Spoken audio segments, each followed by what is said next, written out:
یہاں سے اہم خبر شیئر کریں۔ ڈسٹرکٹ اینڈ سیشن کورٹ میں کم سن ملازمہ رضوانہ تشدد کیس میں عدالت نے ملزمہ سومیہ عاصم کی ضمانت خارج کر دی ہے۔ بات کریں گے اپنے نمائندے فاروق اعجاز سے۔ جی فاروق اعجاز، آگاہ کیجیے۔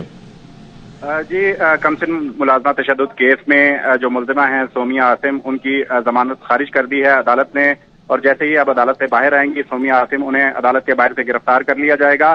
آج کیس میں دونوں جانب کے وکلاء پیش ہوئے اور انہوں نے ضمانت کی درخواست پر دلائل دیے۔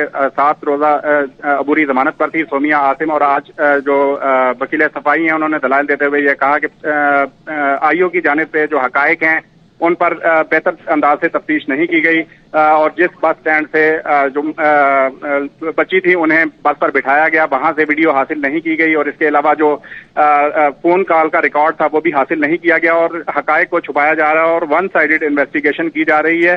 اور اس پر جو ملزمہ کی جو ضمانت کی درخواست ہے اس کو کنفرم کیا جانا چاہیے، تاہم جو پروسیکیوشن ہے اور جو مدعی کے وکیل ہیں ان کی جانب سے ضمانت دیے جانے کی مخالفت کی گئی۔ پروسیکیوٹر کی جانب سے بھی عدالت کو یہ بتایا گیا کہ بچی کے جسم پر 14 زخم آئے تھے، اور تمام جو پہلو ہیں ان پر تحقیق کی جا رہی ہے۔ عدالت نے یہ ہدایت کی ہے کہ تمام شواہد کو مد نظر رکھتے ہوئے جو ہے آئی او کو بھی ہدایت کی ہے کہ وہ تمام پہلوؤں کو مد نظر رکھیں اور تفتیش کو آگے بڑھائیں، جبکہ ملزمہ کی جو ضمانت کی درخواست تھی اس کو مسترد کر دیا ہے، اور اب ملزمہ کو عدالت کے باہر سے گرفتار کر لیا گیا ہے۔ جی فاروق اعجاز، آپ اپڈیٹ کر رہے ہیں۔ عدالت نے ملزمہ سومیہ عاصم کی ضمانت خارج کرتے ہوئے اسے عدالت کے باہر سے گرفتار کر لیا ہے۔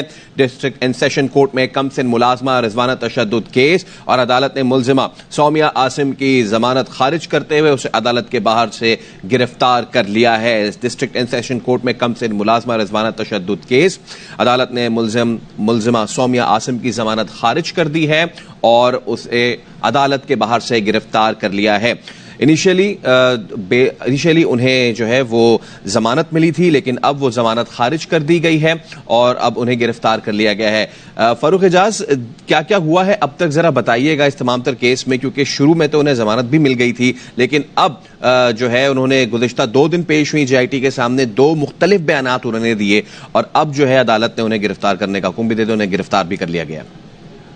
جی بالکل، اس کیس میں یہ بتایا گیا کہ جے آئی ٹی کے سامنے بھی پیش ہوئی ملزمہ، اور انہوں نے اپنا بیان بھی ریکارڈ کیا، اور آج جو ان کے وکیل تھے ملزمہ کے، ان کی جانب سے عدالت کے سامنے یہ مدعا رکھا گیا کہ آج تمام تر شواہد جو ہیں وہ اس کیس میں ریکارڈ نہیں کیے گئے۔ ایک تو ملزمہ خود بس اسٹینڈ پر چھوڑنے کے لیے گئی بچی کو، اور اس وقت بچی جو ہے وہ بالکل تندرست حالت میں تھی جب بچی کو والدین کے حوالے کیا گیا۔ ان کا یہ کہنا تھا کہ جتنا بھی تشدد ہوا بچی پر وہ بعد میں کیا گیا، ایسا کہنا تھا ملزمہ کے وکلاء کا۔ اس کے علاوہ تمام تر جو شواہد ہیں وہ عدالت کے سامنے رکھے گئے۔ انہوں نے کہا کہ جو میڈیکل رپورٹ ہے اس میں بھی شواہد کو چھپایا گیا ہے۔ اس کے علاوہ جو پروسیکیوٹر ہیں ان کا یہ کہنا تھا کہ تمام شواہد عدالت کے سامنے رکھے گئے ہیں۔ بچی کو 14 زخم آئے تھے، جن کی تمام تر ڈیٹیل جو ہیں وہ ایم ایل سی میں موجود ہیں۔ فاروق اعجاز ہمیں اپڈیٹ کر رہے ہیں۔ اہم ڈیولپمنٹ ہوئی ہے ملزمہ تشدد کیس میں، جہاں پہ رضوانہ تشدد کیس کی مرکزی ملزمہ کو عدالت کے باہر سے گرفتار کر لیا گیا ہے۔